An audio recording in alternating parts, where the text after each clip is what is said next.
Bueno, esta es la tierra de mis abuelos, de mis madres, de mi padre.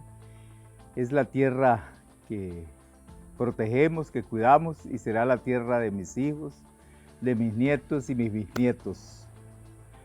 Esta es la tierra que nos pertenece y que cuidamos porque se dice claramente que un indígena sin tierra es un indígena muerto.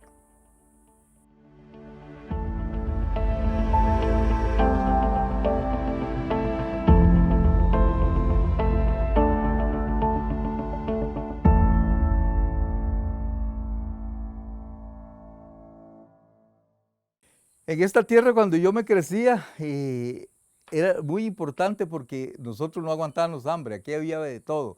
Esta tierra nos daba alimentos, nos daba la madera para hacer las casas, nos daba los palmitos, había de todo, había aguas muy ricas, muy sabrosas dentro de estos términos. Y por eso era muy importante entonces, estas tierras antes de que fueran usurpadas y violentadas, vivíamos en paz y vivíamos una vida muy feliz.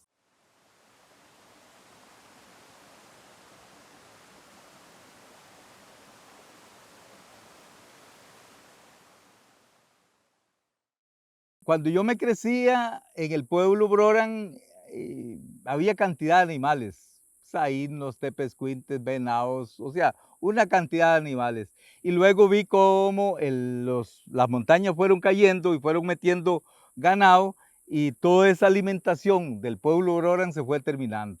Entonces había una preocupación de que de ahí no había alimentos, se estaban terminando los alimentos, se decía que el ganado era el desarrollo, sin embargo, para nosotros los pueblos indígenas no lo mirábamos así, porque el ganado es una actividad comercial y esa fue la idea de comenzar a pensar de que teníamos que proteger ese último bosque que estaba ahí para ver esto. Pero además ya estaba la ley indígena y la ley indígena en el artículo 3 dice claramente que las tierras nos pertenecen y que los no indígenas no pueden ingresar a estas tierras.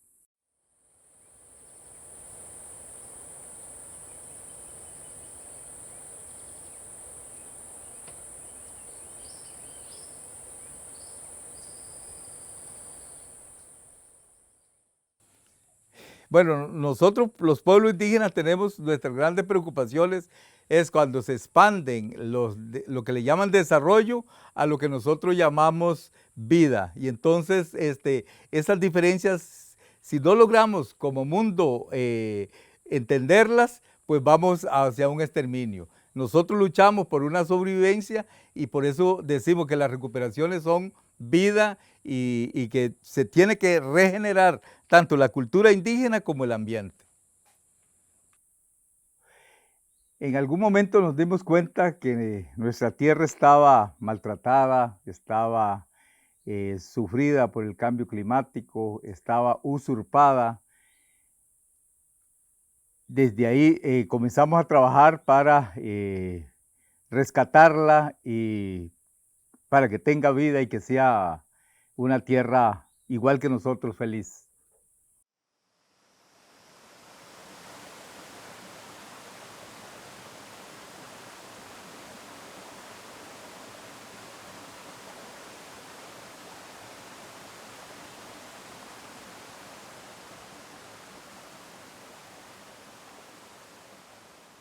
Mi bisabuela me decía que yo era un malcriado porque le estaba faltando al respeto a la autoridad y que a la autoridad y al cura había que respetarlos.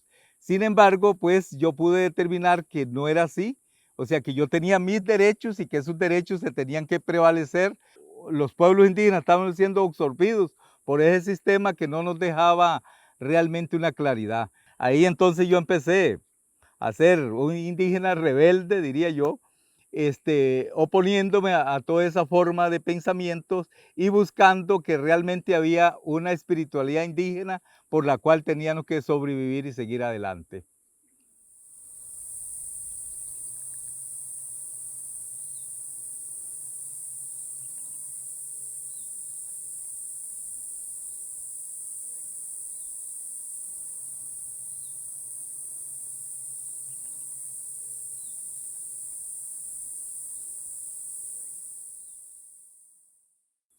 Una vez que empezamos la lucha y que empecé en el movimiento indígena, eh, de visualizar y de ver que el Estado costarricense irrespetaba nuestros procesos y que el Estado costarricense no nos reconocía como territorios, a pesar de haber decretos, a pesar de haber leyes.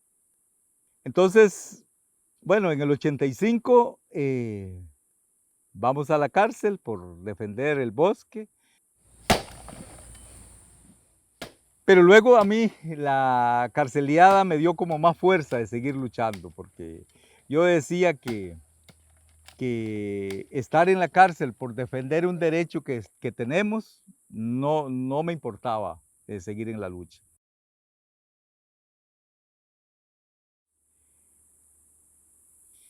Y ahí seguimos con el proceso de lucha hasta que el 2010, después de, como he dicho, de bloqueos de carreteras, de caminatas, de vigilias en San José, para que aprobaran el proyecto de autonomía indígena, lo que sacamos fue que a las 2 de la mañana nos sacaron arrastrados de la Asamblea Legislativa y ahí Sergio Rojas me dijo, ves hermano, te lo he dicho, tenemos que recuperar las tierras y entonces acordamos venir a recuperar tierras. Y yo creo que eso es muy importante que le quede a los costarricenses, porque cuando nos dicen vagos y que estamos recuperando y que estamos maltratando a la gente, nosotros pasamos 30 años exigiéndole al Estado o solicitándole al Estado que nos devolvieran las tierras. Sí, esto tiene que quedar en el proceso que las recuperaciones tienen el fin de, bueno, se llevaron el bosque, nosotros lo estamos regenerando con las recuperaciones. El río nos los han contaminado y sigue envenenado y sigue todas las cosas, nosotros estamos tratando de recuperar ese río. Estamos en la lucha de recuperar las tierras, de regenerarlas, de recuperar las aguas, de que esas aguas vuelvan a ser como eran antes, porque mi bisabuela decía que el agua había que cuidarla. Esa agua la han descuidado, hoy nosotros estamos volviendo a que esa agua vuelva a ser cuidada y que tenga vida para darle vida a todas las generaciones. Y yo por eso digo, las recuperaciones no significan solo una lucha o un vivir de los pueblos indígenas. Las recuperaciones es una cuestión mucho más amplia, también para todos los costarricenses. El generar bosque y el tener vida en nuestras tierras significa vida para nosotros, pero también para otras personas que no están en nuestros territorios.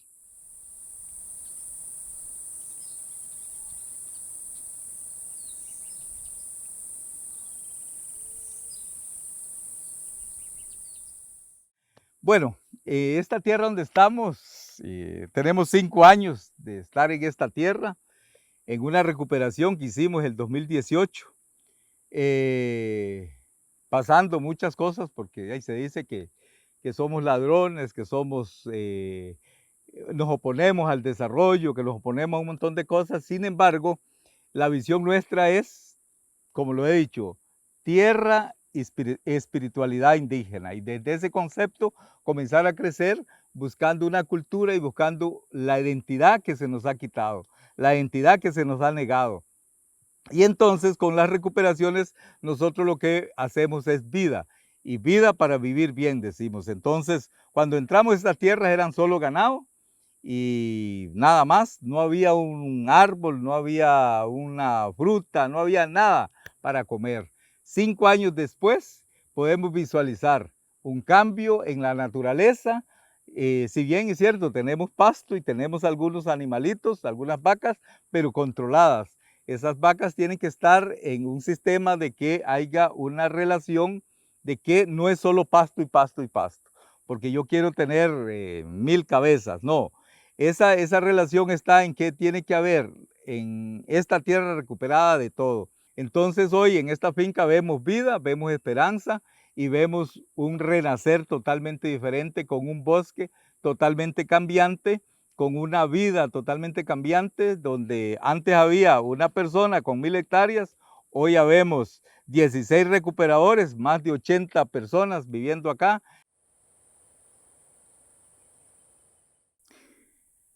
Si vemos atrás, esta lucha es una lucha difícil. Esto nos ha costado la vida, Sergio Rojas, Jerry Rivera, pero es una lucha que se conjunta con los pueblos indígenas de Salitre, Cabagra, Chinaquichá y los Broran, que luchamos porque esta tierra sea conservada y nos siga generando vida.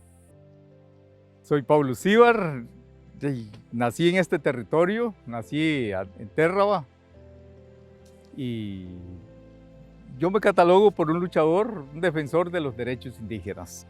Bueno, mi sueño es que este territorio o los territorios indígenas sean libres, sean recuperados todos y que de ahí podamos crecer con nuestra espiritualidad, con nuestra cultura y que desde ahí tengamos esta visión para seguirnos desarrollando, que nuestras futuras generaciones no pasen lo que nosotros hemos pasado y que tengan una forma de vida diferenciada a la que nosotros hemos llevado.